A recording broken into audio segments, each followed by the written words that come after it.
Hello everyone, I'm Sandy Andrew, your host of the Universal Learning Series radio show, where we discover the spiritual and scientific universe. Welcome. In today's edition, we'll be discussing the topic, the emerging phenomenon of synesthesia, with Maureen Seaberg.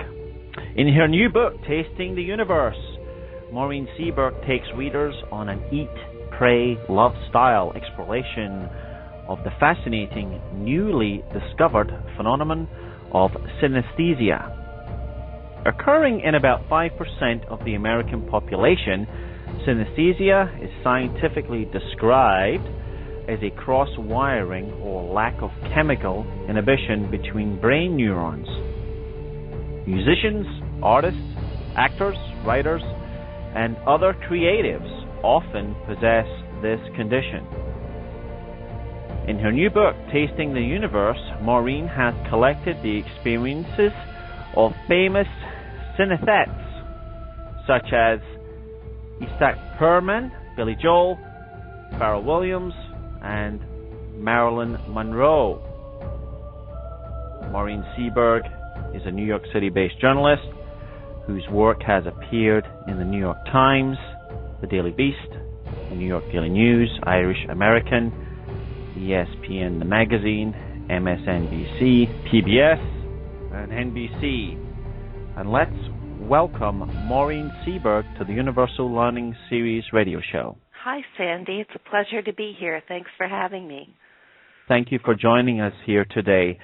Maureen, let me ask you this question. What is synesthesia? That is the $64,000 question, because synesthetes, the people who have synesthesia, are find the current definition very lacking. But we can start there. Synesthesia is when one sense is stimulated, and that sense plus one other respond. For example, if I hear music, I will hear it just as you do, but I may also see colored shapes in my vision. So it's an add-on, it's not a deficit. But it is much more than that. There are at least 50 types of synesthesia. We tend to all see our letters and numbers in color. So that's not a hearing stimulus, but a seeing stimulus. And we get, I guess, two visuals out of that. So it's not even a cross sense in that case. We are highly empathic. We see auras. We tend to have out-of-body experiences and near-death experiences. And I'll be in Stockholm later this week, next week now, talking about this very thing. We're going to have a day-long workshop at the Tour de Science of Consciousness conference there. And about 13 of us are just going to try to blow the doors off this definition and talk about what we think it is. So it's a very interesting phenomenon underneath the umbrella of synesthesia. I had never heard of this topic before until your book. Oh, you're not alone, Sandy, by far. Not at all. Well, but it sounds really something more than just music and colors. I mean, you mentioned there out-of-body experiences, near-death experiences. So let's run through this again. Give us some examples of what synesthesia is again. Sure. Well, for example, the Academy Award-winning actress Tilda Swinton has a form of synesthesia called lexical gustatory. And what that means is when she says a word, she tastes something. And she doesn't taste what the word is. For example, if she says the word table, she tastes cake. Can you imagine? I don't happen to have that form, but that is synesthesia. There's another interesting form that I have called motion to hearing synesthesia, and there's an online test for this people can Google on YouTube. it shows a black screen with white dots coming toward you on the screen and then receding. And I hear rushing water when I look at that, although I'm told there's no audio for that. So what am I hearing that's not there? Or maybe it is there and other people can't hear it. Who knows? So all of this is very mysterious. And it also, when you're inside the experience, it feels a little bit like a religious experience. Or I shouldn't say religious, a spiritual experience. It doesn't feel passive. It's not neutral. It makes you feel good. And so early in my quest, I started asking people, could something metaphysical be going on here? Could we be tapping into the universe somehow?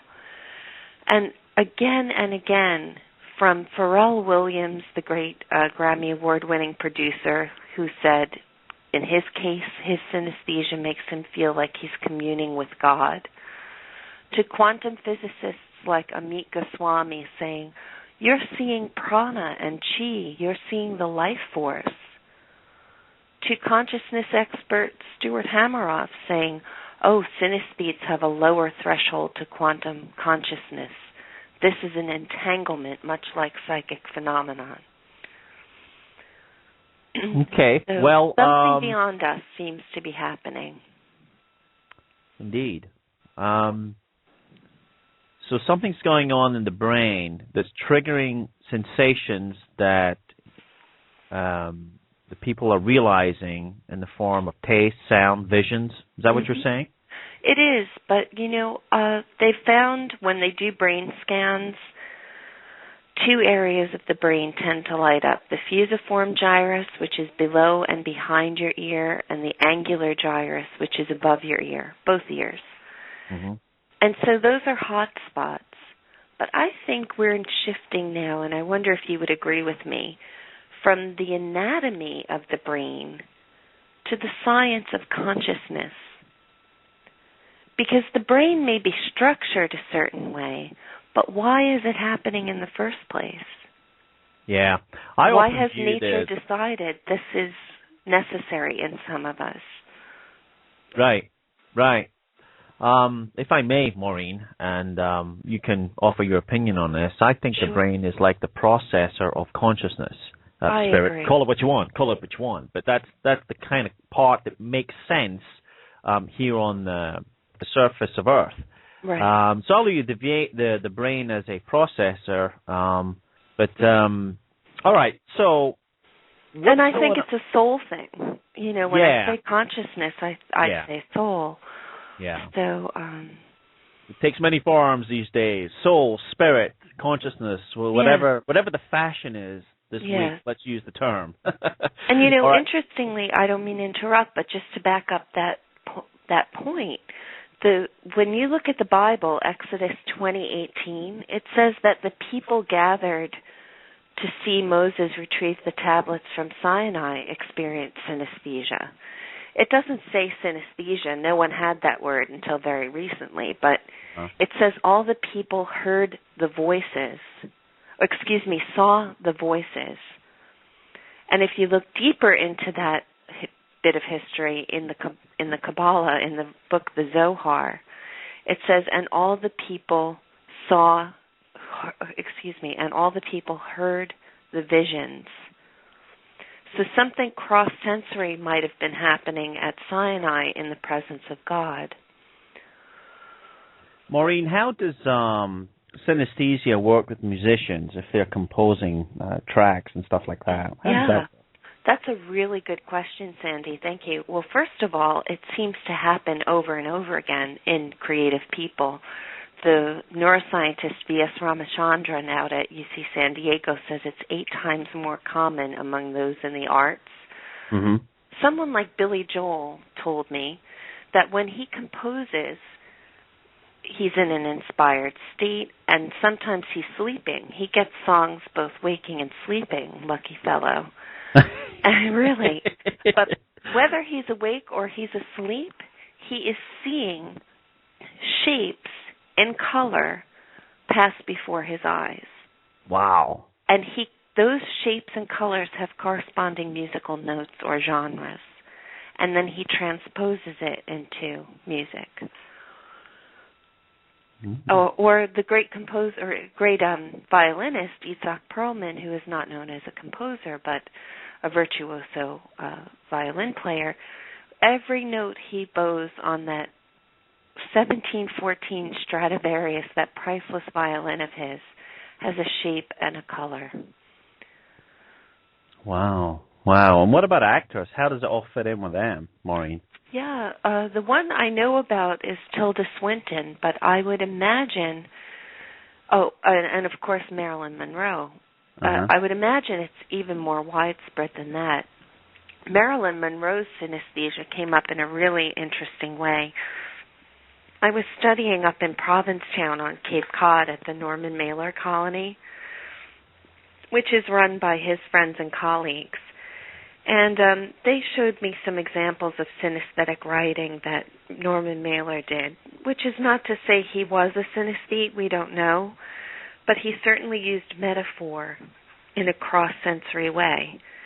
And then when I returned home, my professor there, John Michael Lennon, called me and said he found a passage in Mailer's biography of Monroe that talked about her synesthesia. And I couldn't get over it. We were rediscovering something here. And he said she has that displacement of the senses others take drugs to find, I quote. So she is like a lover of rock who sees vibrations when he hears sounds. She did not have a skin like others. So that was a strong enough clue. I mean, that's pretty direct, and they wouldn't have called it synesthesia in their time either. You know, major synesthesia research has only been happening since the late 70s and 80s. But I contacted a surviving niece of hers, Mona Ray Miracle, in North Carolina, and she confirmed it for me, and further, she experiences it as well. And it runs in families, so that was enough for me. Do you have synesthesia yourself? I think you mentioned this earlier, but I'm just asking the question directly, yes or no, and the answer is yes. Yes, that's a good question. Yes, I do. And so it takes many forms, my numbers, my letters, my music, days of the week, months, all of that are colored. I am empathic. I have had out-of-body experiences since childhood. Really? Yes. And, interestingly, when you talk to people, it's a recent discovery that there may be a relationship between OBEs, NDEs, and synesthesia. I was talking to the great cardiologist, Dr. Pim Van Lommel, at a conference. He's the fellow who was, he wrote a really well-respected near-death experience study in The Lancet, the medical journal.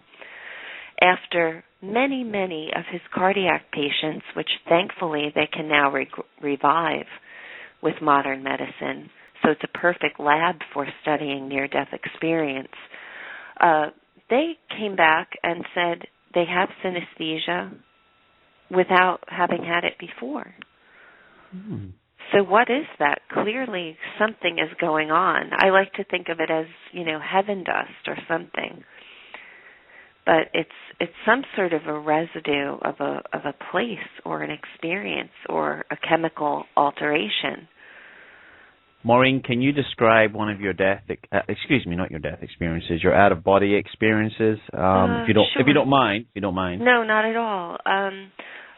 One that I had frequently in childhood would be that I would just lift from the bed, and they're usually that way to this day, and go out the window and fly over the plum tree in my backyard and head off to Manhattan. I live in a suburb of New York City, so I mean in New York City, but a more suburban corner of it. So I would like to go see the lights when I was little. And sometimes what I imagine, or what people have told me was probably a spirit guide, would manifest as a giant doll and grab me in the air and shoot me back to my body. like redirect my flight and make me go back to my body. And then I would land back inside it with a thud. So I don't think I've gotten, well, there have been some more remarkable ones that seemed like space or seemed like life on another plane than this one.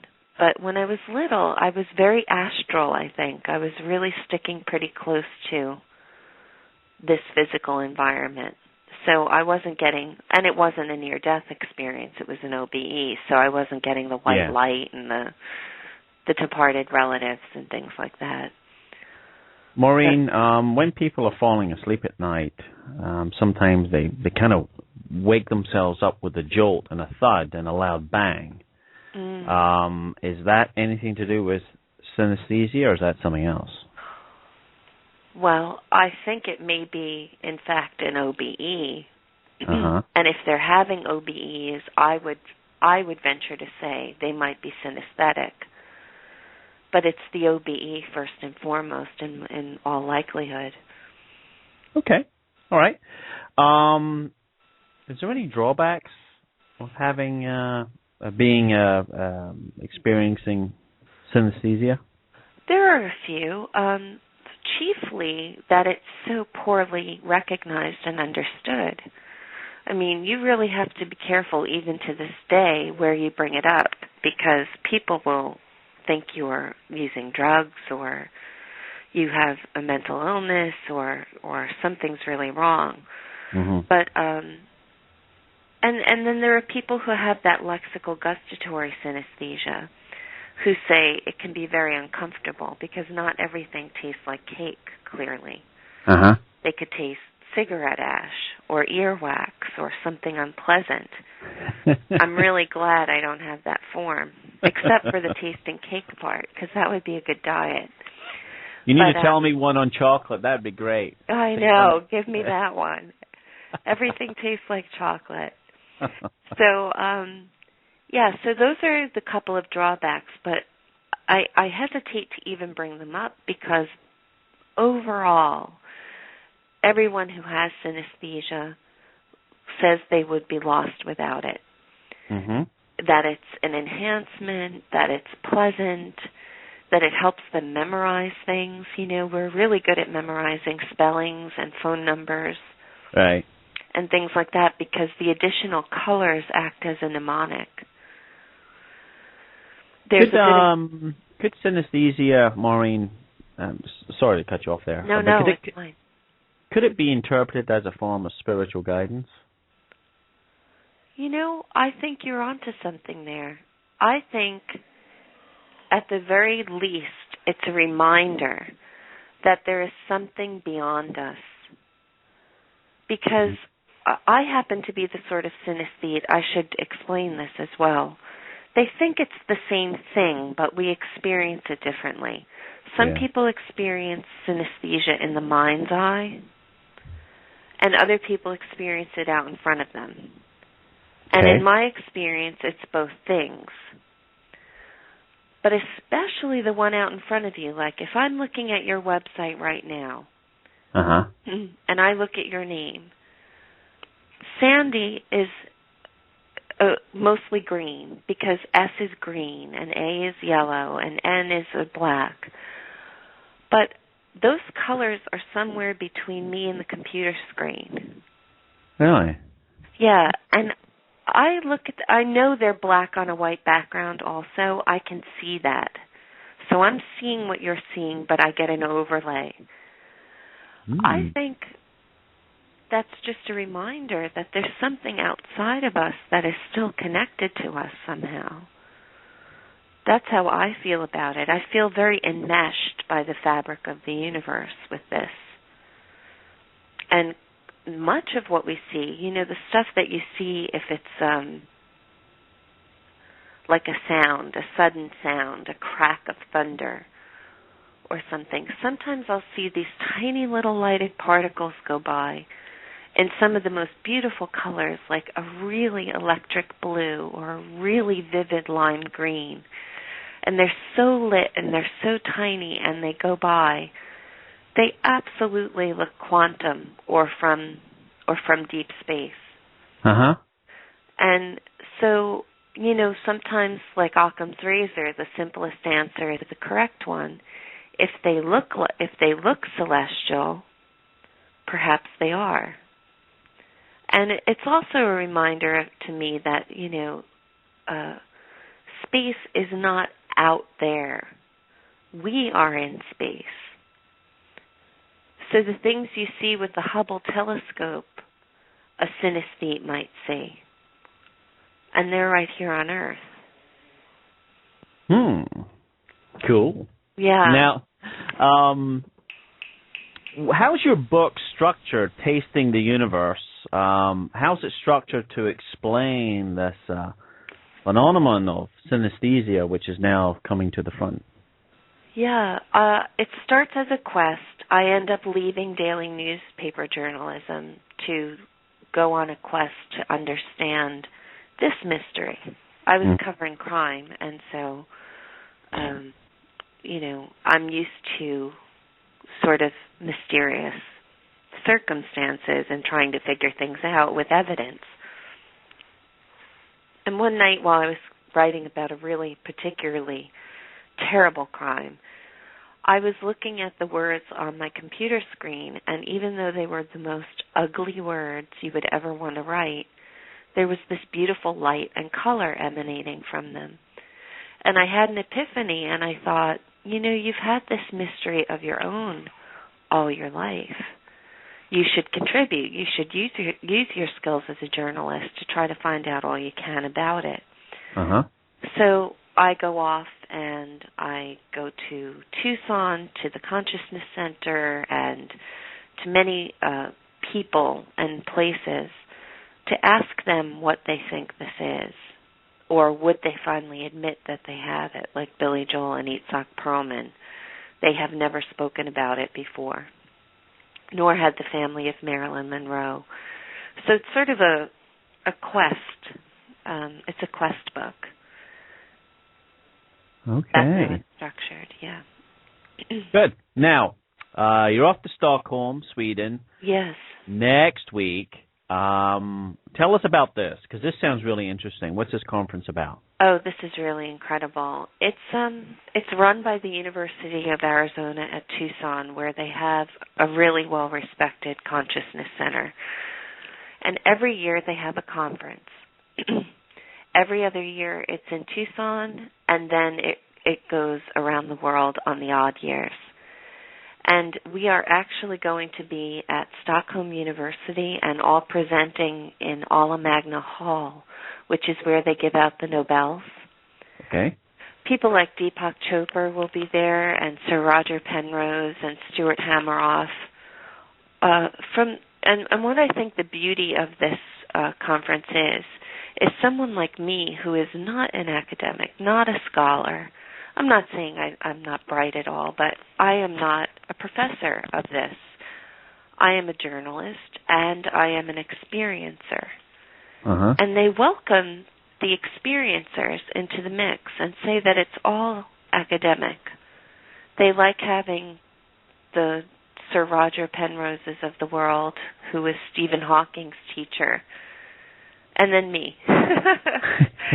So it runs the gamut, and it's a really incredible experience. I went to their one in Tucson last year and moderated a synesthesia forum as well. They're having me back. And I thought they should start the commune now, because it was just so interesting. I didn't want to leave. I just wanted to pitch a tent and have it go on and on. It's really a very, very interesting. How long is the conference going to be on for? Oh, it's officially May 3rd to 7th. Okay. And people are coming from all over the world for this, and some of them Nobel laureates, some of them scholars of other sorts, Deepak Chopra. And, then, like, the out-of-body experience people are coming, and all sorts of interesting experiencers. So that's how you can have a situation where I run into Pim Ben Lommel, the cardiologist, and he says to me, you're a synesthete. Do you have out-of-body experiences? So it's like this living laboratory where the scientists can ask the experiencers a great many questions, and we can ask them, and hopefully everybody's headed toward the truth in the end. Do you think the truth is already here, we just don't want to face it? I think you may be right. I mean, there really seems to be a shift. Look at some of the work you've done. I applaud some of your books and what you've done, and I think that it's beginning to change. I think that people are beginning to accept that we're not just these physical bodies at all, and there's something beyond us. But, people are still tied up in the petty arguments of the past, like who gets to own what it is, who gets to say what it is, who was right about God, who was right about the universe. That old dynamic really needs to fall away. And I'm not saying don't believe in God. I'm saying that perhaps our old ways should just be put in a museum and respected that way. And sophisticated men and women can go forward. And let's let quantum physicists answer some of this for a change. The clergy has had their say. Well, I'm going to get in trouble on that one, Sandy.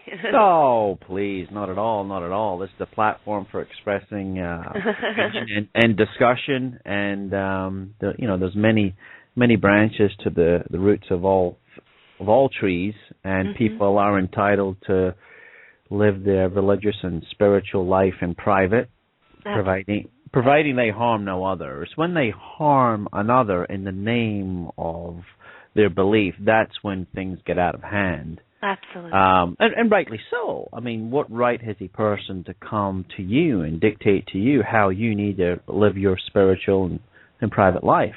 And that's how conflict begins. So, and I keep saying this on the show, and I know I sound like a repeating record, I'm getting tired of saying it, but the clear facts of the matter is that no religious belief or spiritual belief, metaphysical belief on the face of this earth, past or present, has ever been proven to be the scientific be-all and end-all of the universe. Not a single one. That is fact. Now, with that being said, still a lot of good things in all religious and spiritual beliefs that everyone can take something from, and at the core of all of them, Maureen, is love. Absolutely. That's why I bring up that the Bible mentions synesthesia. I mean, if you're interested in truth and true inquiry, you've got to look at the spiritual literature to see what clues are there. I don't think you have to internalize them and accept everything 100%, especially if it would hurt another person. But I did absolutely look for clues in the religious literature, and not only the Bible and the Zohar of Judaism, but some friends of mine who helped on the book found old Buddhist teachings that talk about Zen masters, like Zen Master Dogen. Upon his enlightenment, he experienced synesthesia, which is not to say all synesthetes are enlightened, but it kind of shores up that theory about that it might be some form of grace or some form of metaphysical manifestation.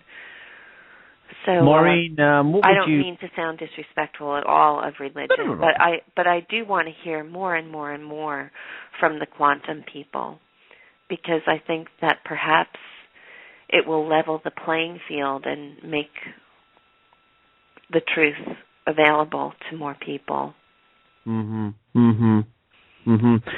Maureen, how would you describe a person being enlightened? What's enlightenment in your opinion?